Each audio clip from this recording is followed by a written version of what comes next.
చాలామంది అనుకుంటారు అటు ఇంట్లో పనులను చూసుకుంటూ పాపను చూసుకుంటూ అటు పొలం పనులకు వెళ్తూ అండ్ యూట్యూబ్ చేసుకుంటూ చదువుకుంటూ ఇన్ని పనులు ఎలా మేనేజ్ చేస్తున్నారని చాలామంది అనుకునే ఉంటారు. సో దానికి నా సీక్రెట్ అంటూ ఏం లేదండి. సో జస్ట్ నేను టైంని మేనేజ్మెంటు ఎలా చేసుకుంటున్నానని నేను ఈ వీడియోలో చెప్తాను. ఒక హౌస్ వైఫ్గా ఉన్నప్పుడు అండ్ దట్టు అంటే మనకు పిల్లలు ఉన్నప్పుడు మనకంటూ ఒక స్పెసిఫిక్ టైం అంటూ ఉండదండి. సో బిఫోర్ మ్యారేజ్ అంటే ఏం బాధ్యతలు, పిల్లలు మ్యారేజ్ కానప్పుడు అలా ఉంటుంది. సో వన్స్ మ్యారేజ్ అయ్యాక ఆఫ్టర్ కిడ్స్ తర్వాత మనకు టైం అంటూ అస్సలుకు ఉండదండి. సో మనకు దొరికిన టైమే అదే మనకు ఒక టైం టేబుల్ అనుకోవాలంతే. సో అందుకే చెప్తున్నాను, దొరికినప్పుడు మాత్రమే టైం చదువుకోండి. సో మనకంటూ టైం ఉంటుంది అని అనుకున్నప్పుడల్లా అసలు టైమే ఉండదు. ఒక హౌస్ వైఫ్కి అంటే స్పెసిఫిక్ డ్యూటీ అంటూ ఉండదండి. నా టైమింగ్స్ అంటే ఎర్లీ మార్నింగ్ 5 o'clockకి స్టార్ట్ అవుతుంది. సో నిన్న మొన్న 5 o'clockకి లేస్తున్నాను, బట్ చెప్పలేదు. అలా చెప్తే మళ్ళీ ఎక్కడ లేవను అని చెప్పేసి నేను చెప్పలేదు.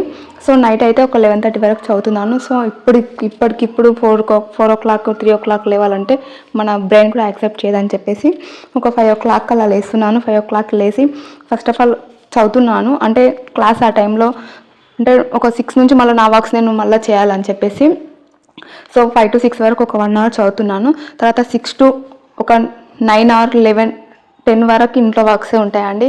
ఇంట్లో వంట చేయడం అండ్ ఇంట్లో చాలా పనులే ఉంటాయి. సో అవన్నీ చెప్పలేము. సో అన్ని పనులు 10 or 10:30 వరకు కంప్లీట్ చేసుకొని సో మ్యాక్సిమం 10 వరకు కంప్లీట్ అయ్యాక సో తర్వాతకి మేము ఫ్రెష్ అప్ అయ్యి అంతా మా పాపకి తినిపించడం సో ఇవన్నీ 10-10:30 లోపల అయిపోతాయి. ఇంకా ఆ టైంలో నేను బుక్ ఓపెన్ చేస్తాను. సో ఆ టైం తర్వాత నేను ఫస్ట్ ఆఫ్ ఆల్ క్లాసెస్ విన్న తర్వాత కరెంట్ అఫైర్స్ చూసిన తర్వాతనే ఆ టైంలో నేను చదవడం స్టార్ట్ చేశాను. అంటే ఆ టైంలో చదువుతాను, బట్ మా పాపను పడుకోబెట్టినప్పుడు ఇంక ఎక్కువ కాన్సన్ట్రేషన్తో చదువుతాను.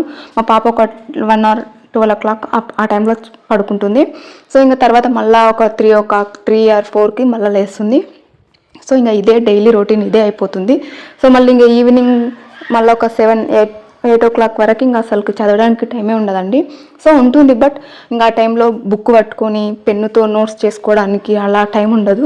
సో ఈవినింగ్ టైంలో వర్క్స్ అన్ని కంప్లీట్ చేశాక కుకింగ్ చేసుకుంటూ అప్పుడు క్లాసెస్ వింటాను. ఇంకా మళ్ళీ ఒక 9-9:30 ఆ టైం వరకు ఇంట్లో అంటే పెద్దవాళ్ళు ఉంటారు కదండి, వాళ్ళు అన్నం తింటారు. సో వాళ్ళకి వడ్డించడం అన్ని వర్క్స్ ఉంటాయి. ఆ తర్వాత 9:30 నుంచి స్టార్ట్ అవుతుంది నా స్టడీ అనేది. మళ్ళీ 9:30 to 11-11:30 ఆ టైం వరకు. సో అప్పటి వరకు చదువుతాను. ఇంట్లో వర్క్స్ ఇలా ఉంటాయి టైమింగ్స్. అండ్ ఇంకా యూట్యూబ్ విషయానికి వస్తే యూట్యూబ్ అయితే నేనైతే అంటే చదువుతున్నప్పుడు డే అంతా ఏం షూట్ చేయనండి. సో కొంచెం సేపు షూట్ చేస్తాను అంతే. అంటే డే ఏం చేశానని చెప్పేసి నా వీడియోలో చెప్తాను, బట్ వీడియో ఎడిటింగ్ మాత్రం నేను చేయట్లేదండి. సో మా ఇంటి పక్కన బ్రదర్ ఉంటారు. సో తనకి వీడియో ఎడిటింగ్ ఇంట్రెస్ట్ అని చెప్పేసి చేశాడు. తను చేసినప్పుడు తను, నేను చేసినప్పుడు నేను. సో నాకు వీడియో ఎడిటింగ్కి షూటింగ్కి టైం పట్టదు. బట్ ఇంట్లో వర్క్స్ చేసుకుంటూ మళ్ళీ ఇంకా నెక్స్ట్ పొలానికి వచ్చేసరికి పొలం పనులకు ఎర్లీ మార్నింగ్ వెళ్ళిపోతామండి. 9-8:30 ఆ లోపల వెళ్ళిపోతాం. సో అప్పుడు వెళ్ళినప్పుడు మాత్రం అసలుకి ఒక్కొక్కసారి ఆఫ్టర్నూనే వస్తాం, ఒక్కొక్కసారి ఈవినింగ్ అవుతుంది. సో ఆ పొలం పనులకు వెళ్ళినప్పుడు మాత్రం ఇంకా చాలా అంటే చాలా ఇబ్బందిగా ఉంటుందండి. సో పొలం పనులకు వెళ్ళినప్పుడు కొంచెం ఇబ్బందిగా అనిపిస్తుంది. ఇంటి దగ్గర ఉన్నప్పుడు మాత్రం ఇంట్లో వర్క్స్ మేనేజ్ చేసుకుంటూ పాపను చూసుకుంటూ చదువుకోగలుగుతాను. అట్లీస్ట్ ఒక డేలో 6-7 hours చదువుతాను. బట్ పొలంకి వెళ్ళినప్పుడు మాత్రం నేను అసలు చదవలేను. ఇంక ఇలా నేను టైం మేనేజ్మెంట్ చేసుకుంటానండి. సో మనకంటూ స్పెసిఫిక్గా టైం అయితే అస్సలు ఉండదు. నాకు దొరికిన టైమింగ్స్ మాత్రమే నేను యూస్ చేసుకుంటాను. ఇప్పటికీ 2-3 కూడా కామెంట్స్ చేశారండి యూట్యూబ్ వదిలేసి చదువుకో అని చెప్పేసి. సో నాకు యూట్యూబ్ వల్ల నాకు గంటలు ఏం టైం పట్టదండి. సో నేను ఇంట్లో ఉన్నప్పుడు అంటే నేను చదువుకోలేని ఒక టైం ఉంటుందండో అప్పుడు మాత్రం నేను ఎడిట్ చేస్తాను. ఆ ఎడిటింగ్ కూడా ఎక్కువ సమయం ఏం పట్టదు. సో మీరు అలా అనుకోకండి యూట్యూబ్ చేసుకుంటే సక్సెస్ అవ్వలేరు అని చెప్పేసి చాలామందే ఉన్నారు. అలా అనుకుంటే యూట్యూబ్ నాకు ఒక పార్ట్ టైం జాబ్ లాంటిది. సో నాకు రెవెన్యూ లేదు, బట్ నేనైతే ఒక పార్ట్ టైం జాబ్ చేస్తున్నట్టు. సో చాలామంది పార్ట్ టైం జాబ్ చేసుకుంటూ ఎగ్జామ్స్కి ప్రిపేర్ అవ్వరా. సో నేను కూడా అలాగే. ఇంకా మా పాప విషయానికి వస్తే మా పాప అయితే చాలా అంటే చాలా అల్లరి చేస్తుందండి. అప్పుడు అంటే నేను ప్రిపరేషన్ స్టార్ట్ చేసినప్పుడు మా పాప జస్ట్ ఒక 8-9 months బేబీ ఉండే. బట్ ఇప్పుడు మాత్రం 2 years old. 2 years second birthday కూడా రీసెంట్గానే జరిగిపోయింది. సో అప్పుడు అంటే ఇక్కడ పడుకోబెట్టి నేను చదువుకునేదాన్ని. అప్పుడు అంత సీరియస్గా చదవలేదు. సో అప్పుడు చిన్నగా ఉన్నప్పుడు అప్పుడే సీరియస్గా చదవాల్సింది.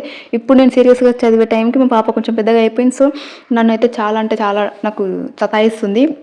నేను బుక్ ఓపెన్ చేసేసారి నా దగ్గరకు వచ్చేస్తుంది, బుక్ కావాలి, పెన్ను కావాలని చెప్పేసి. సో నేను తను పడుకోబెట్టినప్పుడు మాత్రమే నాకు ఆ టైంలో ఇంకా డే టైంలో అంత కాన్సన్ట్రేషన్గా చదవట్లేదని చెప్పేసి నేను నైట్ టైం చదువుతున్నాను.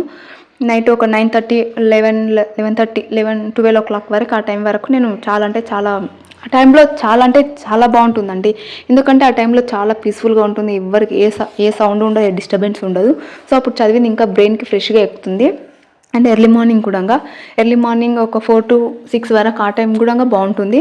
నైట్ అయితే అసలుకి 12 ఆ టైం వరకు ఏ డిస్టర్బెన్స్ ఉండదు, ఏ సౌండ్ ఉండదు. ఆ టైంలో చాలా కాన్సన్ట్రేషన్గా చదవచ్చు. సో అందుకని నేనైతే ట్రై చేస్తున్నాను చదవడానికి 11:30, 12 వరకు. సో అంతే అండి వీడియో వచ్చేసి. థ్యాంక్ యూ ఫర్ వాచింగ్ అండి. ఎవరైనా కొత్త వాళ్ళు చూస్తే సబ్స్క్రైబ్ చేసుకోండి. సో మీరు కూడా ఇలాగే చేసుకోండి. పార్ట్ టైం జాబ్ చేస్తున్న వాళ్ళైనా సరే మనకు దొరికిన టైమే మనం యూజ్ చేసుకోవాలి. సో మనకంటూ ఈ టైం ఉంటుందని చెప్పేసి లేకుంటుంది, ముఖ్యంగా హౌస్ వైఫ్స్ కండి.